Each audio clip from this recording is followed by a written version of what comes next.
اعوذ باللہ من الشیطان الرجیم بسم اللہ الرحمن الرحیم۔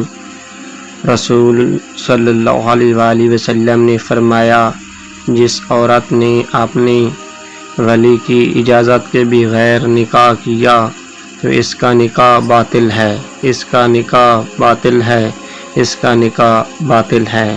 اگر اس نے اس سے دخول کر لیا تو اس کی شرمگاہ حلال کر لینے کے عوض اس کے لیے مہر ہے۔ اگر اولیاء میں جھگڑا ہو جائے تو جس کا کوئی ولی نہ ہو اس کا ولی حاکم ہوگا۔